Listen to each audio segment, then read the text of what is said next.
Why does it make so much more sense to own a home as opposed to renting? Should you rent or should you buy? And if you do decide to buy, what should be your very, very, very first step? These questions and more in today's video.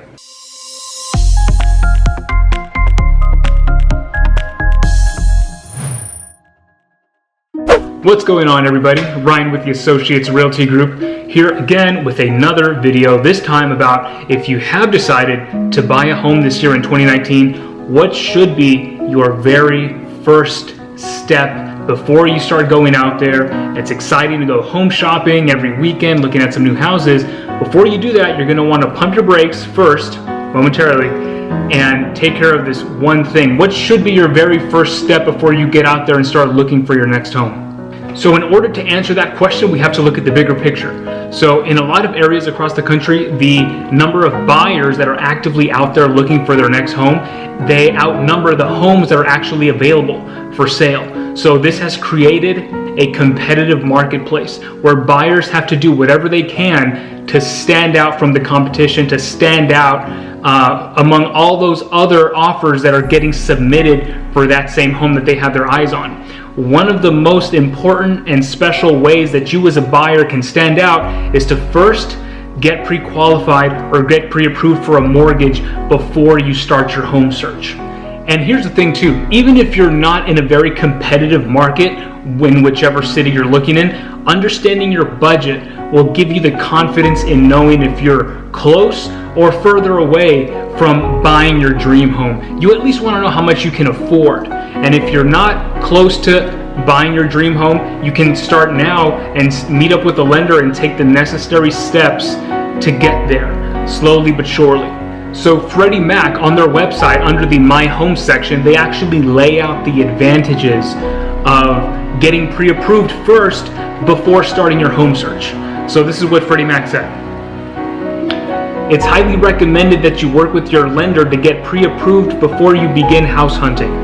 Pre-approval will tell you how much home you can afford and can help you move faster and with greater confidence in competitive markets. The good thing about this is once you start talking to a lender, you're going to get a better idea of knowing how close you are to your dream home, if it's within reach, and if it's not, what steps you can take to get there. One of the many advantages of working with a local real estate professional is that a lot of them have a lot of connections with lenders. They have a lot of connections with lenders who they can refer you to get the pre-approval process underway. Once you get the pre-approval process underway, whether you go to a private mortgage lender or maybe your preferred bank, whatever bank that they may be, they're going to require to see your credit history, your work history, pay stubs, bank statements, things like that. Really basic financial documentation that you're going to be asked to provide relatively no matter where you go. Once you get that in, if you're working with a fantastic lender, we should get your pre-approval letter and the amount that you can afford within 24 to 48 hours.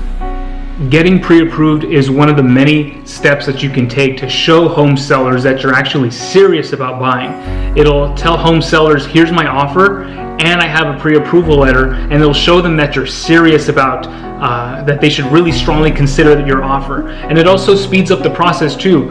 So just so you're aware, if you love the home that we just went out to see, I can't even submit an offer without that pre-approval letter, because we can submit our offer, but we need that pre-approval letter from a bank or a lender to show the seller that we're able to buy the home, that we have the buying power to purchase it. Getting pre-approved before you start your home search to show that you're serious about buying your next home, it's one of the best things you can do. Arguably, it's the greatest thing that you can do. It shows everybody that you're serious.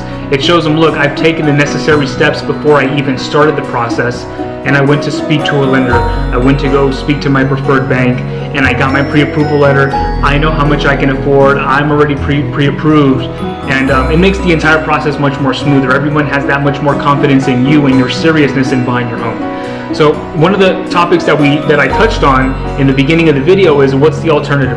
Say that you're still kind of on the fence and you go, you know what, I don't know if I should buy a home right now, or maybe I should rent. I might feel like I want to maybe even rent a home for right now. So let's look at the alternative. Where is rent right now in terms of money, and also how much is rent? How much is rent in the larger scale of things, right? So let's look at a graph. Had to scooch to the side. Okay, so let's get into it. What is median asking rent? Where is rent? Is rent more affordable? Is it not? Is it more affordable? I get a lot of these questions usually when I'm doing my open houses, when I meet up with buyers, and they try to tell me, why should I buy? Well, why not rent? Well, this is the alternative. The alternative is what you're looking at basically here, this big red graph.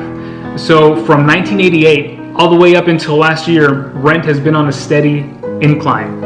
So there's been times when it's been kind of slow a little bit, but it's never taken a dip. Now, when I show this graph to a lot of potential buyers, they always ask me, well, you know what? I would still rather rent. And the reason for that is because, I mean, think about it. I don't really have to pay for any repairs. If something goes wrong with the house, I call up the person who owns the home and they fix it. So that's one. Another thing is I don't have to pay for the taxes. The person who owns the home pays for the taxes. Also, I don't have to pay for homeowner's insurance. That's not me. I'm not the homeowner. The homeowner pays for the homeowner's insurance. So let's talk about that. Let's break that down. So without getting really too complicated into it, so we talked about property, the taxes, the homeowner's insurance, and the repairs. So let's really think about it. I mean, do you think that the person that owns that home that you're renting it from, are they just that nice of a guy that they're deciding to pick that up for you? They go, you know what, go ahead, move into my house, pay me rent, and I'll take care of everything else. So the reason I say that is because some people are just not aware all those things are factored into your rent. You're paying for all those things. Not only are you paying for the repairs, the homeowner's insurance, and the taxes, not only are you paying for that's factored into your rent, but you're also paying for profit. There's also profit. The person that you're renting the home from has to make some money, right? That's why they're doing it, for passive income every month for themselves. So you're still paying for all those things when you're renting. If you're gonna, I mean, think about it. If you're paying for every month to pay where you live, might as well pay for something that you own. Something that you own. Don't pay. If you're renting or you're owning, you're paying someone's mortgage. Might as well have it be your own mortgage. Now, before we end off the video, there was another topic that I want to cover that I feel it's still pertinent to the topic at hand for today's video. Is a lot of people say, well, I'm still on the fence about renting or if I should buy, but also, if I buy, the interest rates are so high. I mean, we actually covered this on a previous video too. We've taken the average of the Mortgage Bankers Association, the National Association of Realtors, and Freddie Mac, and they've all projected that throughout this whole year, interest rates are going to just continue to rise. So they're going to keep going up higher. And the people that I talk to, buyers, they say, I don't really want to buy a home right now. I would rather just wait because the interest rates are so high. They're at 4.7. They're going to soon be in the 5s. And then before you know it, we're going to be at 5 point something, 5.2, 5.3. It just doesn't make it doesn't make a lot of sense to buy a home right now with the interest rates being where they are. Now, totally understandable. The other thing we should look at, though, is the historic mortgage rates. We should really see exactly where we are in the macro. Is 4.7 really high? Is it low? Is it medium? So let's look at a graph.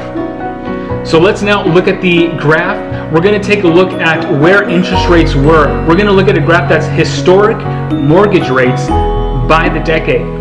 So we're going to look at the 70s, 80s, 90s, and all the way up until the 2000s and now, to see exactly where they are. So hopefully we can kind of put into perspective the 4.7, because we're in the high 4s, almost in the low 5s right now. Is that really high? Well, let's look at the graph right here. So if you see these numbers, I mean, hopefully they kind of put into perspective exactly where we are today. I mean, if you just look at the 80s, can you imagine buying a home today at 12% interest? That's ridiculous. So this is one of the graphs that I love to show buyers when at my open houses, when I sit down for buyers consultations. I like to show them this graph to kind of help them understand, that if you buy a home right now at the 4.7, at the 4.8, even at a 5%, you're going to be buying a home at a better rate than your parents did. You're going to be buying a home at a better rate than your grandparents did. You know, so it's one of the things that realtors, we like to educate people, and this is one of the graphs that my team and I, we like to show a lot of buyers to help them see exactly where a 4.7 is in today's market compared to before, because they're still fantastic rates. They're not crazy, incredible, all-time low rates, but they're definitely rates that you want to take advantage of before they climb even higher. Okay everybody, super quick video, but I really wanted to talk to the buyers in this video. Now obviously, as a buyer in today's market, when you're going to be looking for your next home, there's a lot of things that come with being a buyer, especially if you're a first-time home buyer and this entire process is new to you. Send this video to your friends and family or someone that you know who's been thinking about buying a home, and hopefully this video can at least help them gain some understanding about the interest rates and things like that. It's always very helpful to know the differences between buying and renting and the pros and cons that come with each of them. So I'm going to be making much more videos about buyers because I know there's a lot of buyers out there right now. And like, comment, and subscribe on the video. I'll see you guys on the next one. If you have any requests for videos, if you have any questions or concerns about anything real estate related, let me know and I'll pump out a video just for you. See you next time.